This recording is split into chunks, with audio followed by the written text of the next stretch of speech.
This morning on World News Now, breaking news, the giant explosion and fire right outside of Waco, Texas. This intense blast felt for miles and the rapidly spreading fire, the search for victims and answers as this story unfolds. It is Thursday, April 18th.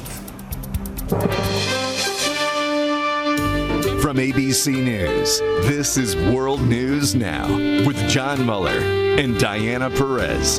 Truly disastrous situation in West Texas unfolding right now. Hundreds, at least 100 injured. Fatalities confirmed. We don't have a specific number on that after this massive explosion at the fertilizer plant. That's right. There are a lot of injuries. There are possibly some deaths as well. And we want to get right to ABC's Steve Osunsami, who's about a quarter mile away from a football field that was turned into a triage center, essentially an emergency triage center. Steve, can you tell us what you see, what you hear? Yeah, I just left that triage center, and there were probably a good several hundred emergency personnel there, firefighters. There were nurses from all over the region who had come to help. There were doctors in the triage center. There were no patients when we arrived. All the serious patients had been flown to medical centers across Texas, burn centers in some instances. They tell us, though, they were standing by on the ready with more than a dozen ambulances there in the event that their search and rescue ends up being a rescue, and that they actually rescue people from these homes that have been crumbled and flattened by this explosion. I am a couple miles away from the explosion, from the plant where it exploded. I'm standing outside of a building, and I don't know if you can hear this, but this is the glass from that was shattered from the building here. There are many people here who have lost their homes, who are struggling to find a place to stay tonight because all of the hotels are filled. There are lots of people who are coming here to help. And we talked to some of those people today who told us that they could hear the explosion miles and miles away. Did it sound like a boom or? Boom, like a rock fell on the city. It felt like a rock fell on the city. You said you have family how close were they to you? They're in West. They're in West? Yes. Where are they now? They're at their folks' place. Yeah, there was family. Yeah. This is just crazy. It is, and it's a bad time of year. You know, everybody's getting ready to fertilize. Oh, really? Their crops.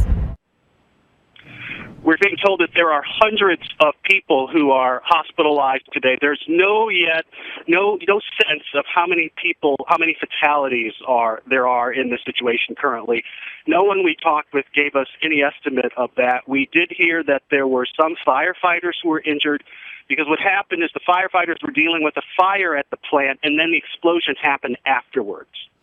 Steve, right now, can you talk about, is the actual search and rescue continuing? Has it even started? Because I know there were concerns about the toxicity of the air with ammonia compounds, which can be damaging to the eyes and to the respiratory system. Also, there's still a bit of a concern about a second fertilizer tank.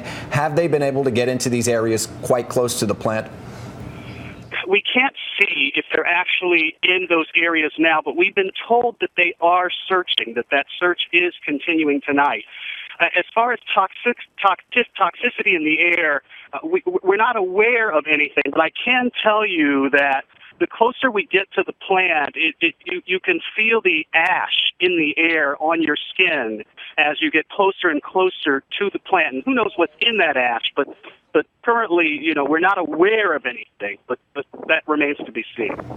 So, Steve, just to give us an idea of what kind of town we're talking about here, what we know about West Texas is that there's 2,800 people who live there. About half of them have already been evacuated. There was a nursing home, an apartment complex, and an intermediate school among the 50 to 75 structures that were damaged or decimated, as we've heard from the mayor already. Can you tell us a little bit more about this town?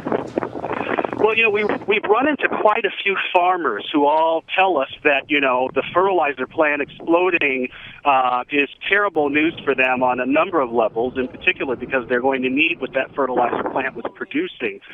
It's a small town. We're not too far from Waco. I'm sort of standing on what looks to be the main drag, and it looks like small town Texas.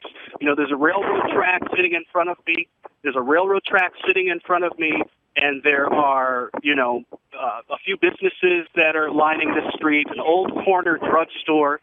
Right now, I don't know if you can hear it, but it's one of the owners of the businesses that It's the Ray's Electric and Plumbing who's actually, cleaning up the glass that was shattered. And this is far away from the explosion, but it was still strong enough. The impact of it was strong enough to break all of this glass.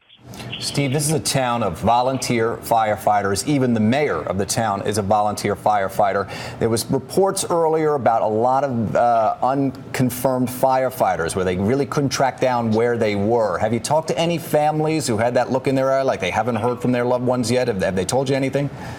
Well, we've heard some of those reports concerning firefighters as well, but we haven't really been able to confirm anything. We haven't gotten anything official that we can truly report, but there has been some concern about firefighters who were hurt in this explosion because it happened, of course, while they were there. Absolutely. Steve Osunsami, ABC News, thank you so much for that live report, and we'll check back.